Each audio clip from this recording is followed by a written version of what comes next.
this could possibly be the most comprehensive YouTube growth guide on YouTube in 2024. I'm going to go through every component that needs optimizing on your channel to increase your views. So at PlayStack, we've helped hundreds of YouTube channels significantly increase their views with this exact system. So my team and I have created the YouTube channel audit, where we do two things. Number one, we help you identify what needs to be improved on your channel. And number two, I show you how to make those improvements. For example, if your video ideas need improving, you can open the toggle and I filmed a Loom tutorial giving you step-by-step instructions on how to brainstorm viral video ideas. And you can download the full YouTube channel audit for free in the link in the description. So this is the YouTube channel audit. We've got the team here. I give you some instructions and a quick Loom tutorial on what it's about. But these are all the components that you need to optimize in order for your YouTube channel to actually get organic traction. So you've got a long list here going from the components that are going to move the needle more than anything else, the content, the title, and the thumbnail, by far the three most important components that need optimizing. And then you go down the list all the way to like chapters and end cards and tags that don't matter too much. And then later on, we've got the channel optimization, so cover, banner, profile picture, about section, etc. So starting with the top, the content or the video ideas, by far the single most important determining factor that will determine whether or not your video is going to get views or not. And there's a few different ways that you can brainstorm really powerful ideas. One of those ways is looking at other YouTube channels in your niche and seeing what videos are popping off for them. So for example, if we go to Bree Does AI, I go back to her oldest videos and you can see she got 11,000 views, 59,000 views. Then a video went viral, 584,000 views. So then I'm like, okay, what specifically was it about that video that managed to get 10 times more views than the video before that? And she talks in this video about speed learning and ChatGPT. So we move on to other videos. And then there's another video that goes viral, how to use ChatGPT to easily learn any skill you want, 1.7 million views. And then you're like, okay, what are the similarities between these two videos? And then you keep going up her videos. There's another video that's gone viral, 587,000 views. So what are the similarities between those three videos? There's two things here. Firstly, she's talking about ChatGPT, which is a trending topic and definitely was a trending topic 1 year ago, 9 months ago, and 7 months ago. But not just that. If she just makes a video on ChatGPT, it's probably not going to get many views relative to what these three videos are getting. As you can see, she's made other ChatGPT videos. What she's done with all of these three videos is she's combined ChatGPT, which is a trending topic, and a second trending topic, which is about speed learning. Those two things are trending topics. If she made a video just on ChatGPT or just speed learning, the video probably wouldn't go viral. But she's combined those two trending topics to make many viral videos. She's cracked the algorithm essentially, and that is the easiest way to grow a YouTube channel, is finding those really powerful video ideas. Here's another example. Take a look at this channel, Gold Guys, and you're scrolling through their videos. They're getting about 50,000 views, 30,000, 100,000 views, and then suddenly 3.5 million views. I tried Andrew Huberman's morning routine. So then you type into YouTube Andrew Huberman's morning routine, and you essentially check YouTube to see if it is a trending topic. So I found other channels that have also got significantly more views than other videos in their channel by making videos on this exact topic. So the optimal morning routine, Andrew Huberman, 4.7 million views relative to the other videos. They're getting 1 million, 200,000, 300,000, 500,000. The Andrew Huberman morning routine video pops off. The same with this channel, and this channel is insane. So it's gone from 4,000, 3,000, 7,000, 1,000 views, and then 878,000 views. Again, another Andrew Huberman morning routine video. So it's those kind of ideas. When you can find those trending topics, you make videos on those topics, and that is the easiest way to grow a YouTube channel, creating better YouTube ideas. And Mr. Beast, he talks about this so often, that you should be quadrupling, 10xing the time that you spend brainstorming the video idea, because that's the most important component. The second most important component are the titles, and I really like using the Diary of a CEO as an example of this because his titles are so good. So firstly, they're relatively short. A few of them are a bit long and they get cut off, but the vast majority of them are relatively short, and they're very, I don't want to say clickbaity because that has very negative connotations, but they make you want to click, right? The top 7 belly fat burning hacks of 2024 that are proven to work. Like, that's a very punchy title. Another little kind of hack that you can use for the titles is using first person words. So words like I, myself, me. For example, Ali Abdul does this really well. So for example, I journaled every day for 90 days. Here's what I learned. how I stopped overthinking, how I manage my time, 27 critical apps that shaped my life. He's talking about his own experience. You're no longer just hearing his opinion, but you're hearing his experience. So straight away, the title, when you're using first person words, has a lot more credibility and makes more people want to click. So for example, if you had two videos exactly the same, one of them was how to make $1 million a year. The second one was how I made $1 million a year. Of course, the how I made $1 million a year would get significantly more views. So going back to the Diary of a CEO, we're going to move on to thumbnails. So thumbnails, faces are a very important component here. From a psychological perspective, a face catches our attention a lot faster than an inanimate object. It's why the front pages of magazines often have a big face, usually a celebrity, to capture people's attention in the same way that a thumbnail designer would use a face on thumbnails. So you can see here the Diary of a CEO, the faces are very bright, they're very vibrant. The contrast is about as contrasty as you can get. So the background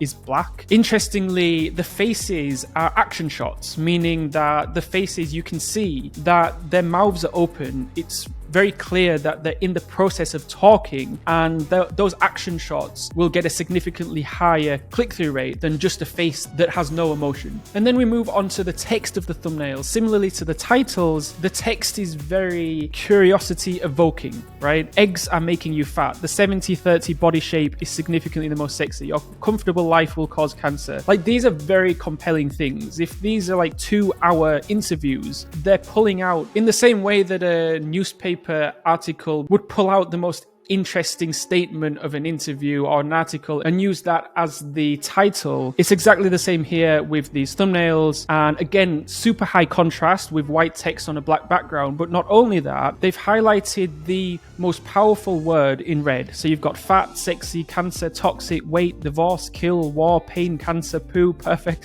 Like, these are very dramatic words. When it comes to color psychology, red catches the most attention. Red attracts the most attention, is associated with strong emotions such as love, passion, and anger. Exactly what the Diary of a CEO is trying to evoke in these thumbnails. The next thing is the hook. So we've tested this with our clients at PlayStack, particularly with podcasts. If you have a very powerful hook, it can significantly increase the audience retention of the entire podcast and the entire video. Again, using the Diary of a CEO of an example, you can see the first 30 seconds, 40 seconds is almost like a movie trailer. It makes you want to watch the whole thing.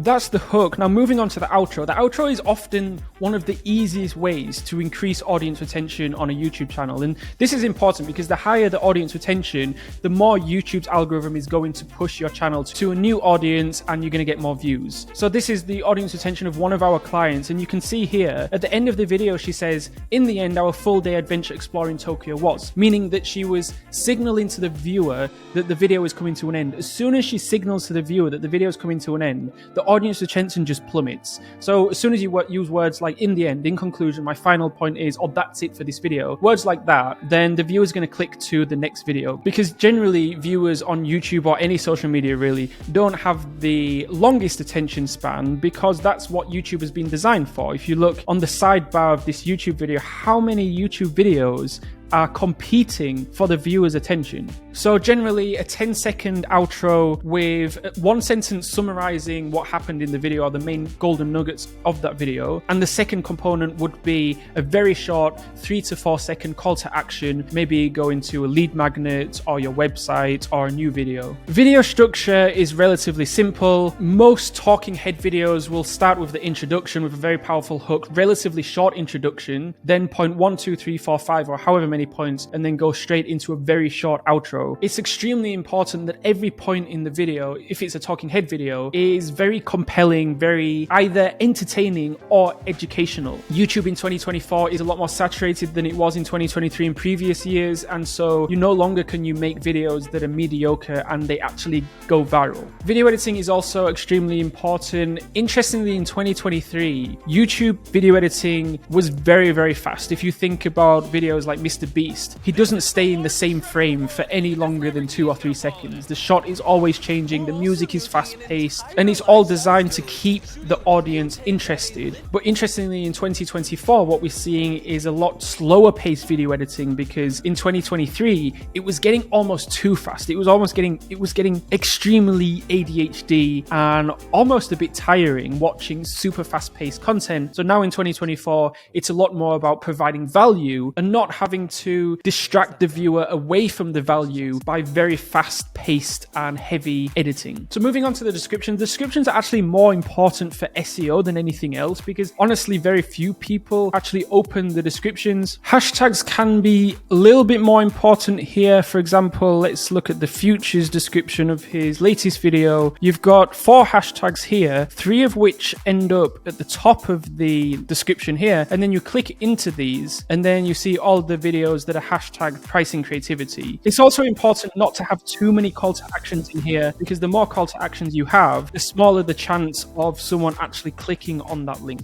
Moving on to studio and background, I feel like a lot of people kind of get bogged down on this because it can cost a little bit of investment to get a decent sized studio and gear. To build a decent sized studio and having kind of good equipment, but at the same time, some of our clients that are getting tens of thousands, even hundreds of thousands of views per video, they're just using an iPhone 13 and iPhone 14. I think the most important thing here is, if you don't have a good studio, focus on the content first, focus on the titles, focus on the thumbnails, and then once all those 3 things and maybe the hook and the outro and the video structure are nailed down, then focus on the studio and background, just making incremental improvements for every video. Video quality, so it's 2024 and I'm seeing far too many YouTube videos uploaded either in 720p or 1080p. I feel like every single video uploaded to YouTube should be at least in 4K, and there's 2 reasons for that. Firstly, in 2024, a lot more people are just using 4K screens. But secondly, the YouTube algorithm actively promotes 4K video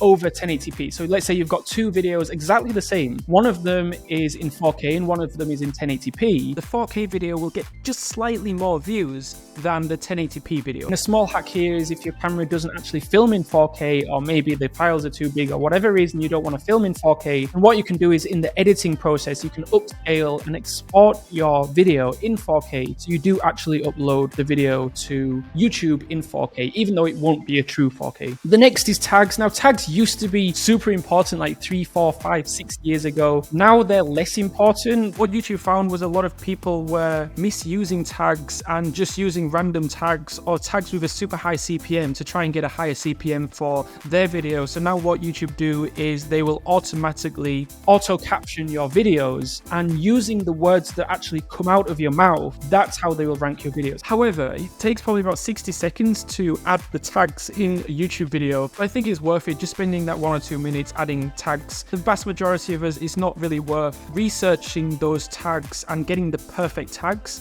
because there's not that much weight in these tags. Another component that I see so many YouTube channels missing, and again, it takes like 30 seconds to actually add these end cards. So YouTube want your viewers to binge watch your channel. They want your viewers to go from one video to the next, to the next, to the next. And end cards is one of the easiest ways to do this. So I mentioned in the outro, as soon as you use concluding words like in the end or in conclusion, or you start going to the call to action, at that very point, the end card should pop up, because at that very point, as soon as you start concluding the video and signaling to the viewer that the video is coming to an end, they're going to want to click off. So at that very second, you pop up the 1 or 2 end cards and you give the viewer an option to click to another of your videos, as opposed to them clicking to someone else's video. Next is chapters. So this is more important for longer form videos. Again, I'm going to use the Diary of a CEO as an example. So obviously this is a podcast channel, and if you have a podcast and you're not using chapters, I really very much suggest that you do. So let's scroll down to the descriptions here. Chapters are important for multiple reasons. Firstly,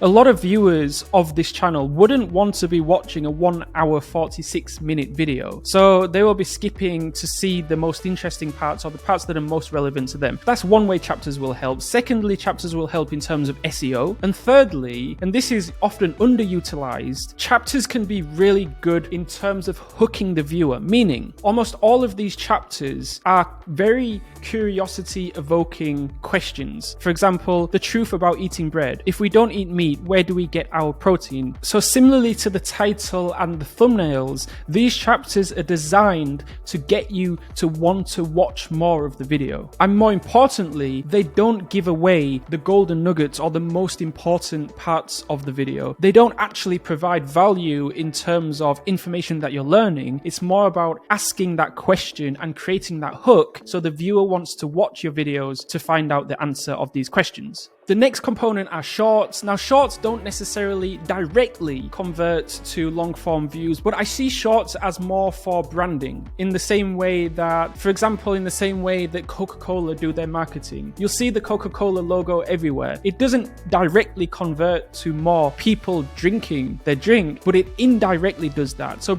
shorts for me are more about getting people to recognize your face and recognize you. So the shorts are more for branding, whereas the long form content is more for leads, sales, and conversions. And the other things that need optimizing as well: cover banner, profile picture, about section, channel keywords, playlist, homepage layout, particularly cover banner and profile picture. At the end of the day, people would rather watch a YouTube channel that is personality based, meaning they would rather watch a YouTube channel where the YouTube channel has a host and the audience is building a relationship and a bond with that host, as opposed to a faceless YouTube channel. So for the cover banner and the profile picture, I almost always recommend having a face in the profile picture and the cover banner, just to help a bit with that branding. As I mentioned at the beginning of this video, if you do want to check this YouTube channel audit out for yourself, I've included a link in the description below where you can download it for free.